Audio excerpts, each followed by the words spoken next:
Hi scholars, I hope that you are excited for today's read aloud in Rump by Liesl Shurtliff. You probably noticed I'm in a different spot in my house today, and that's because it's my daughter's birthday today, and so she and her dad are upstairs having all sorts of fun and making a ton of noise, so I'm going to do a read aloud from down here today. We are on chapter 21, like I said, and it is called Yonder. So, if you remember, last chapter was called Trolls Smell, but they also smell. And Rump learned that he smells like magic, and then he left the trolls. And they sent him off with a bunch of sludge, which I don't think he really wanted. But here we go. Chapter 21. Dear Rump, the miller has been lorded now. I refuse to call him Lord Oswald. He will always be the fat, greedy miller, and his sons are still ugly trolls. Your friend, Red. I had to laugh.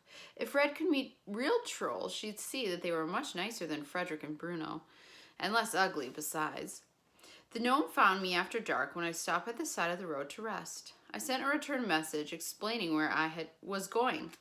I told Red if she contacted me again, which of course she didn't have to, as it might not get to me anyway, not to tell me anything about Opal and babies. Ever. After a hard day's travel and nothing to eat but sludge, I thought I definitely deserved to eat Martha's meat pie. It was only slightly stale, and I slept better than I had in ages. The next day I found a stream, not far from the road, but nothing to eat, so I drank some of Mard's sludge. It wriggled all the way down, but it was food.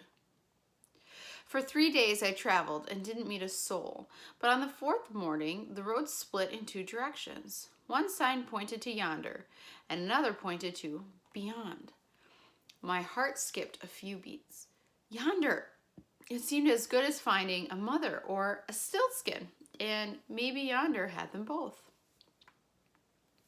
By afternoon, I started to hear the bleating of goats and the mooing of cows, but before long, the baaing of sheep drowned them all out. Sheep were everywhere, grazing in green fields, lazing beneath trees, or drinking at the stream. My stomach grumbled. I hadn't eaten since I finished off the troll's sludge yesterday morning. I wondered if I could slip into the pasture and milk one of the cows. Probably not without getting kicked. I walked through a small village where chickens and gnomes were scattered among little houses with thatched roofs and smoking chimneys. Women were hanging laundry out to dry while children danced around chasing pixies. I approached an older woman shaking out a rug. I told her I was looking for someone who might know my mother. She's dead, but she lived in yonder, and I want to find her family. The woman took stock of my tattered clothes and overall filthiness. She recoiled slightly. I must have smelled like trolls. What was her name? The woman asked. Anna, I said. I don't know her, she said, but there's another village about 5 miles yonder that has a fair amount of merchants and peddlers. When you come to a fork in the road, take the left. Thank you, I said, and started to leave, but then my stomach reminded me to ask, do you have any food you could spare? I've been traveling a long time. The woman hesitated, but then nodded. Wait a moment. When she came back, she handed me a slice of bread and a slab of goat's cheese. I wish there was something I could offer in return, but all I had were Opal's jewels, which might raise the woman's suspicion, and would definitely require far too much explanation or a load of lies. So I simply gave her my thanks and went on my way. As soon as I was out of the woman's sight, I walked down the stream and shoved the bread and cheese in my mouth. The way I looked, I doubted anyone would be very helpful, so I washed as much dirt and grime and troll smell off me as I could. But the downside of being clean was that the pixies instantly flew to me, and I had to walk with them fluttering all over my head and around my body. Their shrill voices rang in my ears. I reached the other village in late afternoon. It reminded me of my village on the mountain. Little lopsided houses were scattered willy-nilly, and the only big building was the mill, which stood at the edge of the forest. People were outside milking cows and shearing sheep and planting seeds in their garden. They were lucky they could grow their own food. I stopped a man on the street and asked him if he knew of a woman who lived there years ago named Anna. He said no. I asked more people, and they all said no. Finally, in frustration, I slumped against a rickety tree. All my hope was slowly seeping out of me. I brushed some pixies from my face and arms, but they just came back, giggling. "You must be full of luck," said a voice behind me. I turned and stared through the fence. There was an old man sitting in front of a wooden shack, spinning. Seeing something spinning renewed my hope.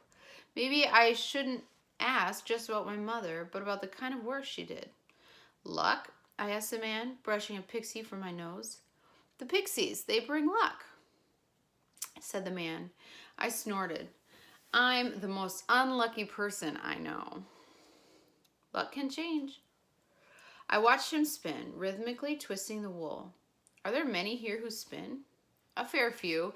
We have a lot of wool." "Yes, of course, all those sheep." I opened the gate and stepped closer to the man and his spinning wheel. Just ordinary wool. "And do they all spin the same way as you?" "Well, I suppose a few have lost a finger or two in the business, but mostly we all get on the same. Not much to it. But I've heard tales, stories of those who can spin wonderful things. Not regular yarn, but more valuable things." The man stopped his spinning and looked up with me with pale, penetrating eyes.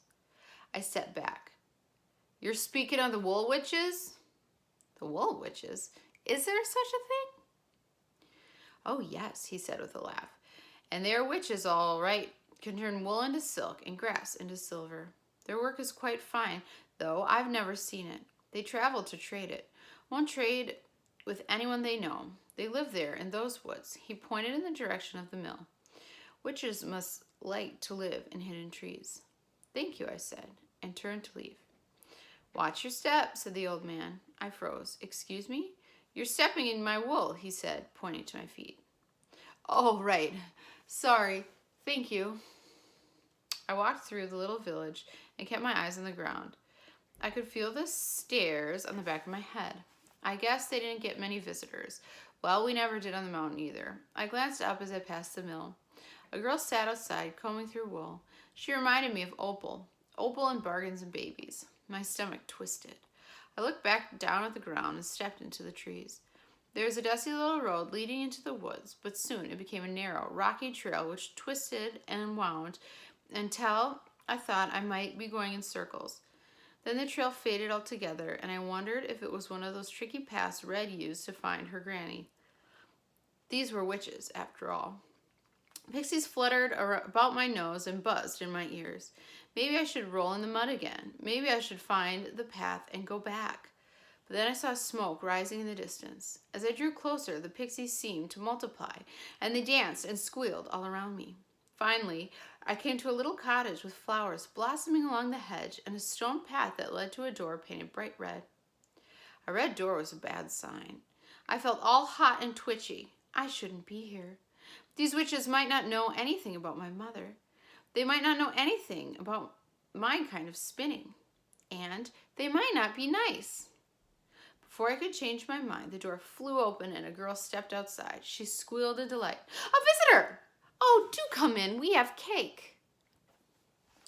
And that is the end of chapter 21. Chapter 22, which we'll read tomorrow, is titled The Wool Witches. So it seems like Rump has found Yonder, and he's found a lot of people that spin, and hopefully the wool witches can help him out. I'll see you tomorrow, friends.